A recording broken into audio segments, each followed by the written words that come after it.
Welcome to Easter Sunday at New Roads. It's so great to be with you, whether you're joining us in person or online. And we're especially glad if you're with us, if this is your first time at church in a while, or the first time ever. If you're new here, you might be surprised by all these lights and this music and all these friendly people. This is our modern take on an ancient tradition. Thanks for being open to something new, a church that is relevant, welcoming, challenging, and fun, a place where people of all ages want to be. We're a church that addresses people's real questions and struggles with faith and life. One of the ways that we do this is by preaching in what we call message series. In a message series, we look at a topic that is relevant to people's lives today, and we dig into God's wisdom on that topic over several weeks. Today, on Easter Sunday, we're starting a brand new message series, which we're calling Soundtracks. In this series, we're going to be discussing our favorite movie soundtracks. Spoiler alert, it's Forrest Gump.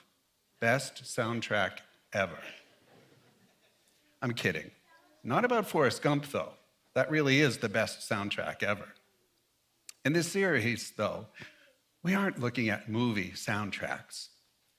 We're looking at the soundtracks, the thoughts that loop over and over again in our minds.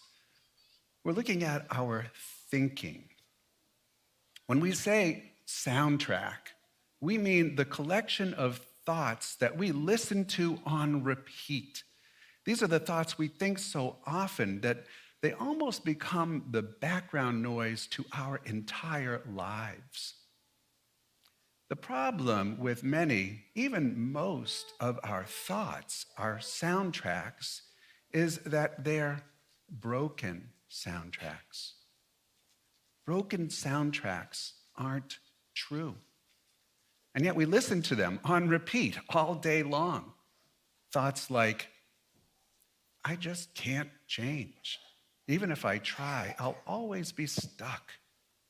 Or, I'll never be good enough. I'll never live up to their expectations of me, or even my own expectations of myself.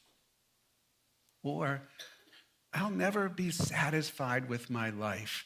When I look at what my friends have, I feel like such a loser. Or, relationships never work out for me. I always mess things up. If people really knew me, they wouldn't like me.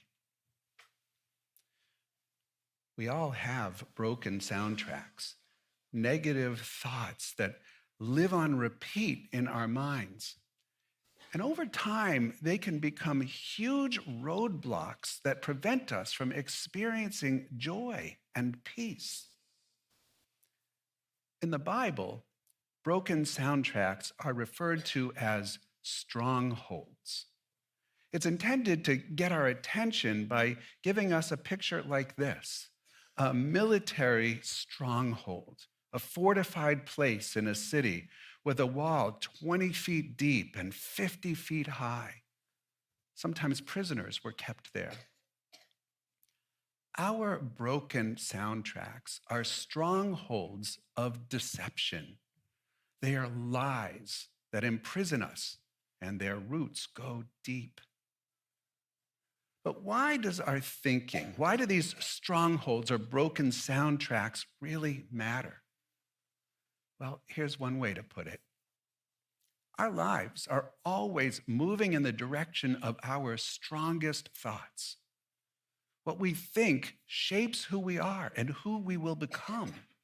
What we think today determines who we will become tomorrow. Our thoughts lead to emotion, which leads to behavior, which leads to consequences. Our thoughts matter more than we can imagine. So now you might be wondering, okay, but what does this have to do with Easter? I'm so glad you asked. On Easter, we celebrate the amazing, life-changing event when Jesus rose from the dead. Jesus' resurrection shows us the way through sin and death and suffering of every kind. But the main point of Easter is that not only did Jesus rise from the dead, but he promises that we can rise too. We can rise from the dead, not just physically after we die, but right now. Whatever in your life that feels dead or broken or lost, the promise of Easter is that the risen Jesus can transform you. The promise of Easter is that we can be made new. And that includes our thinking. In the Bible, it says, "Do not conform yourselves to this age, but be transformed by the renewal of your mind." Be transformed by the renewal of your mind. In other words, changing your mind will change your life. The Easter story we hear in today's gospel is a great example of how our thinking shapes and drives our lives. There's a lot to notice about broken soundtracks, and maybe through this lens, you may hear the Easter story in a new way. Here's how it begins. After the Sabbath, as the first day of the week was dawning, Mary Magdalene and the other Mary came to see the tomb. So Jesus has been killed. And these women, close friends and followers of Jesus, are coming to see the tomb. What are they thinking? Their grief probably told them, life is over. Hope is lost. I can't go on. Their shame probably said, this is all my fault. And their fear probably said, I'll never recover from this. Now, these women are coming to the tomb to anoint Jesus' dead body, which was part of their religious tradition. They showed up out of habit, tradition, or obligation to do something for someone they had loved who was dead. They did not show up expecting a resurrection, expecting anything new or good news of any kind. And maybe that's where you are. Maybe you're here on Easter Sunday out of habit, tradition, or obligation. And like the women, you didn't show up expecting anything new or any kind of good news. If that is you, it's really great that you showed up here. God wants to meet you right where you are and to surprise you, to show you something new. But look what happens. And behold, there was a great earthquake, for an angel of the Lord descended from heaven, approached, rolled back the stone, and sat upon it. Yikes.